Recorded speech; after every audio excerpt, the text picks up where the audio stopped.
Thank you, dear Mr. Dohir Dul Kamal. Now I'm pleased to welcome His Excellency the Foreign Minister of Japan, Yoshimasa Hayashi. Please, sir, you have the floor.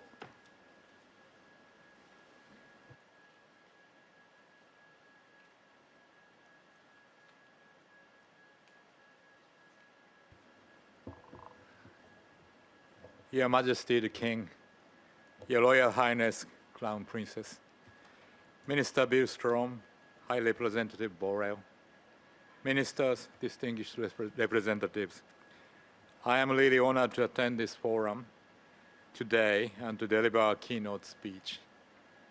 And I don't want to compete with the Minister Rutono how many hours I took here because I was only 12 hours flight to come here. So today I would like to highlight 3 points. Firstly, it is more important than ever to uphold the free and open international order based on the rule of law. Secondly, as the embodiment of this order in the Indo-Pacific region, we are aiming to realize a free and open Indo-Pacific. Thirdly, it is essential for Japan and European partners to deepen cooperation to this end. The international community is now at an historic turning point.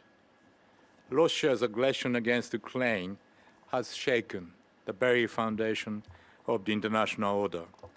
Any unilateral attempts to change the status quo by force cannot be tolerated anywhere in the world.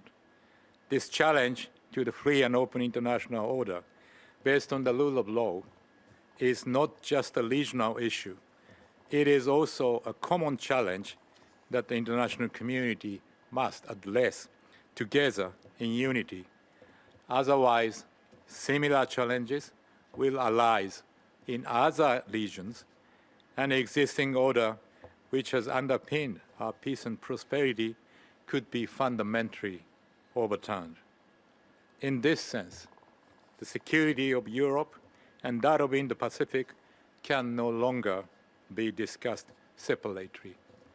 Against this backdrop, it is extremely important and timely that ministers from both Europe and the Indo-Pacific gather here in Stockholm today to discuss the importance of the free and open international order based on the rule of law, and the need for this order to be upheld in the Indo-Pacific as well.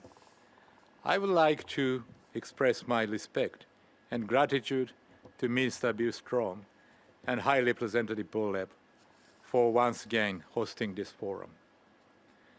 Last month, I hosted the G7 Foreign Ministers meeting where we robustly demonstrated the G7's strong will to defend the free and open international order based on the rule of law.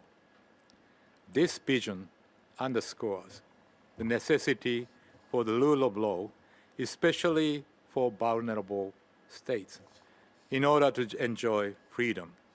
It also highlights the necessity for diversity, inclusiveness, and openness in the international community, and the importance of not imposing barriers on others. This is a vision that many countries can share and provides the basis for ensuring the unity of the international community. At the G7 Hiroshima Summit, to be held next week, we will again demonstrate to the world a strong determination to uphold the free and open international order based on the rule of law. The free and open Indo-Pacific, or FOIP, is the embodiment of this order in Asia. However, in the Indo-Pacific region, China is continuing and intensifying its unilateral attempts to change the status quo by force in the East and South China Seas. China is also increasing its military activities around Taiwan.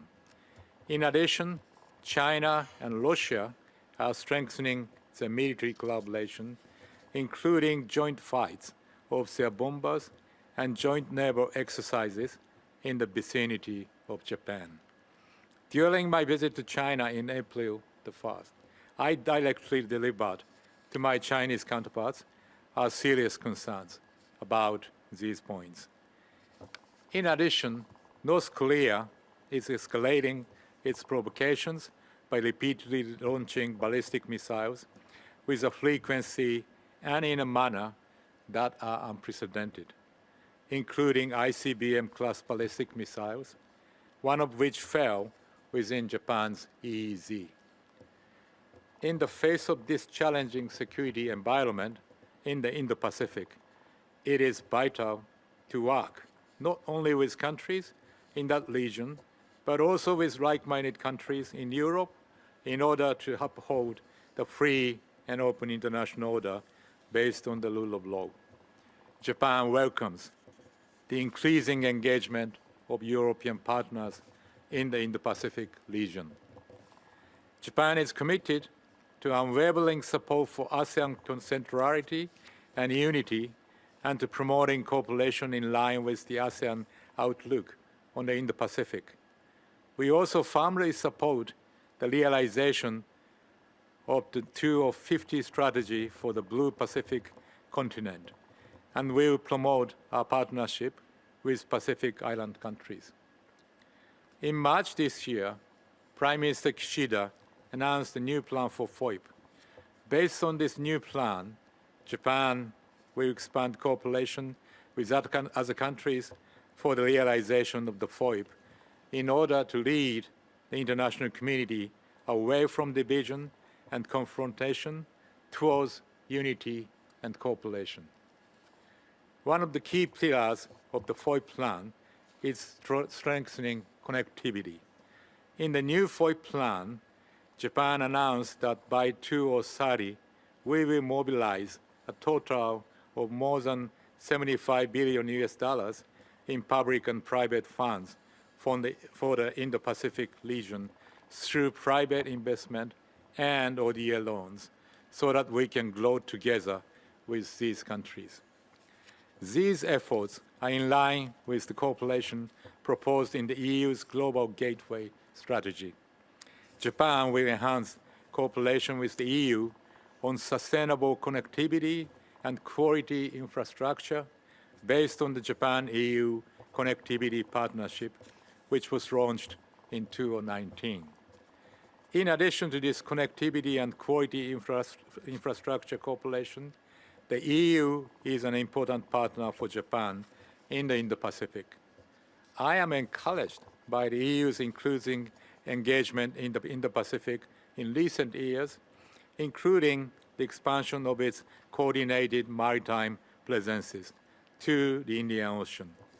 On the occasion of the next Japan-EU summit, Japan would like to set out new directions for security and defense cooperation in order to promote our alliance in this area. Furthermore, it is essential to enhance cooperation with the EU in the area of economic security.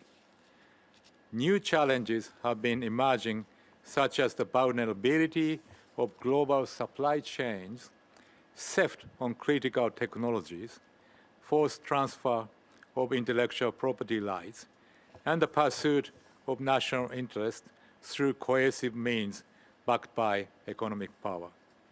It is important for Japan and the EU to work together with like-minded partners, including those from emerging and developing economies, to reinforce our deterrence and our capabilities to address these challenges. Allow me to conclude my remarks today by saying that Japan will lead efforts by the international community in partnership with like-minded countries, both in Europe and in the Pacific, to uphold the free and open international order based on the rule of law. I thank you for your attention.